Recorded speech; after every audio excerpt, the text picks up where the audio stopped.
trying to find an article on this. Bahrain, water, purification. From public news. Yeah, Bahrain's like 100% reliant on desalination. Alright, well, that's not what I'm looking for. Surprisingly little coverage of this considering how important it is. What about from the Idaho Press? Oh, sorry, Bucko. In order to read the Idaho Press, you need a subscription. I fucking hate this gay-ass thing, man. I'm so tired of this shit. I'm so tired of this. Are you kidding me? Free press? Oh, don't remind me of them. They're worst of all. Free press is out here trying to get Mamdani impeached over his wife, like the tweet saying stuff like, "It's bad when you kill people." I hope soon no one has to die. Anti-Semitism! Anti-Semitism! Asmongold fully supports double tap strike. Asmongold supports everything bad. What do you... Okay? Yeah? No shit. Water desalination plants have been under attack in Iran. The rain over the weekend threatening a resource by its leg. Well, we started it. There's concerns about strikes fucking with the Gulf. GCC countries account for around 30% of water operating on 4 fields in the region. Around 90% of collisions are I think they should do it. I think Iran should do it. We bombed theirs. Everything's on the table now. Iran does have the right to defend itself. Disagree they should bomb Dubai instead? Yeah, well. They can strike UAE water desalination plant. Those are important. Hold on. Water desalination. Here we go. Al Jazeera, okay? Let's go to Mohammed Jamjoom now. He's here in Doha, and Mohammed, for Gulf countries watching that as Israel expands its targeting of civilian infrastructure in Iran, it must be raising concerns for Gulf countries worried that the US and Israeli attacks are going to drag their countries and their civilian infrastructure more into the crosshairs when Iran seeks retaliation. Yeah, that's absolutely right, Sammy. We've seen this concern raising over the last several days as more and more civilian targets, energy infrastructure targets have been hit by Iranian drones and missiles in these Gulf countries or by falling debris in other parts of those countries and cities within those countries. Now, let me tell you about something that's raising a lot of concern at this hour. The fact is that in Bahrain, the Interior Ministry has announced just around 30 or 40 minutes ago, they've said that there was an Iranian drone attack that caused material damage to a water desalination plant. That, of course, is going to be causing more concern as we're talking about worries over civilian infrastructure being targeted by Iran. And this comes a day after Iran had announced that the U.S. had bombed a freshwater desalination plant in southern Iran. So there's going to be worry about that particular incident. Beyond that, let me talk our viewers through several of the attacks that we've heard about from various Gulf countries over the overnight hours and in the last several hours. In Saudi Arabia, it was announced that there were 8 drones intercepted and destroyed. Also, there had been a drone attack targeting the diplomatic quarter. That is a part of Riyadh that houses embassies. Beyond that, we also have the air defense systems activated in the UAE and Bahrain. Also an attack in which 3 people were injured and there was damage to a university building due to falling debris from an interception. And let me just talk for a second about what's been going on in Qatar, because you had the defense ministry announcing that Qatar had been subjected yesterday to an attack involving 10 ballistic missiles. They said 2 cruise missiles. I'm in Toronto. There's a huge pro-American, pro-Israeli, pro-regime change in Iran. Thank you. Protest outside the American consulate. You don't need to pay those too much mind. They're almost always after. Like you always hear, there's so much effort and money is spent on boosting the voices of these degen fucking traitorous American expats who come over here and their whole life mission is get the country they come from. Like that one psychopath with the big glasses from Iran, that freak who acts like an insane person but keeps getting media slots because he's launched from Iran. They said the Qatari armed forces successfully intercepted 6 ballistic missiles. The 2 ballistic missiles fell in Qatar's territorial waters. The 2 ballistic missiles landed in uninhabited areas without causing any casualties, and that the armed forces successfully intercepted 2 cruise missiles. So a lot of worry about how volatile the situation will. No doubt, no doubt. Netanyahu threatens Lebanon to say against the Lebanese government responsibility to enforce the ceasefire, no responsibility to yeah, no, even though, whoa! Yeah, that's pretty cool. Even though, Israeli media right now is reporting on, the inability for the idea to manage the front that it's opening, the plan very clearly is to invade them.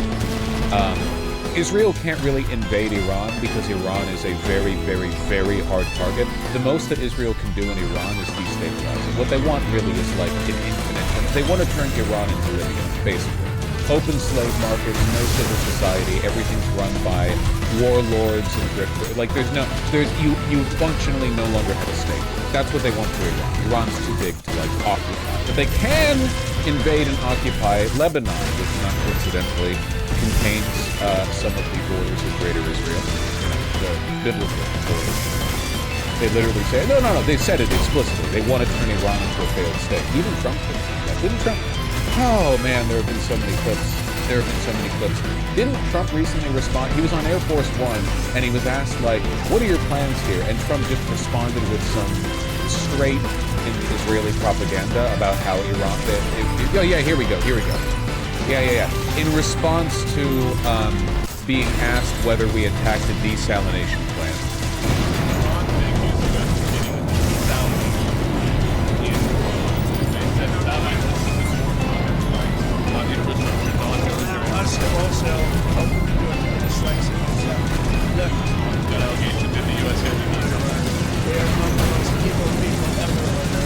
They cut babies' heads off. They chop women in half. What they did, take a look at October 7th. Take a look at what they've done over the last 47 years. I hope every MAGA anti-Semite right now is suffering from like a near lethal headache from the cognitive dissonance that it takes to support this man when he is so obviously an Israeli agent. Like, look at the holy shit. Lindsey Graham has dug around in this guy's skull pan and rearranged it and ordered it exactly the way he wants it. Are you fucking kidding me? Trump, for his entire career, whenever he describes anything that he's done, he does it in a self-aggrandizing way. When the fuck has he ever talked like this?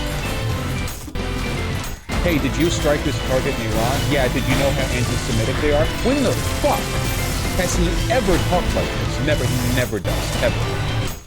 Lindsey Graham has been in that office every single goddamn day digging around in his head, and he's stupid, and he's senile, and he's very easy to manipulate, so, you know, here's where we are.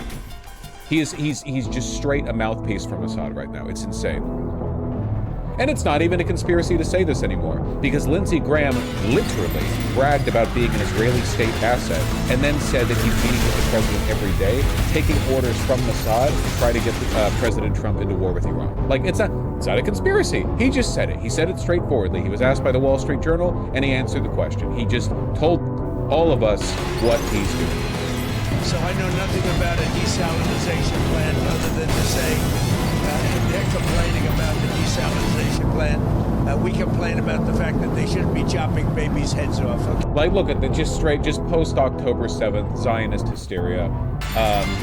Iran shouldn't be chopping babies' heads. What the fuck are you talking about? They weren't even the ones who did October 7th. What are you talking about? And do you think the map of Iran looks the same after this is all done? That I can't tell you. Probably not.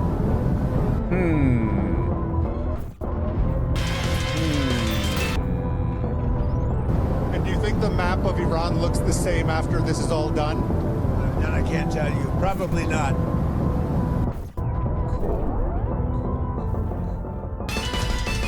Kind of wild, he also admitted that even under another Republican president, this wouldn't be possible, and it's only with Trump he can keep his brain in subordinates. Yeah, I do maintain, I think basically any U.S. president would have allowed a version of this to happen, because it seems like America and Israel have been on the collision course with the rapture prophecy in the Middle East for a long time. But there's no doubt that Iran is like, that Trump is uniquely susceptible to like this maximal interventionist approach to Iran, for sure. Because his brain is like mega. Yeah. How do we stop this? The only one who can stop this is the future Ayatollah of Iran, respected Ayatollah, so I'm not done. He needs to step up and take this. And if he can't do that, I don't know. George Galloway seems to think Israel wants to nuke Iran or whatever it's worth. Well, we're going to get to a statement made by Lindsey Graham just a couple hours ago, very shortly, which I think is very illustrative of that potential, that possibility. All I can say right now is that if there was a way for Israel to kill 7 billion humans without suffering any consequences for it, they would do it.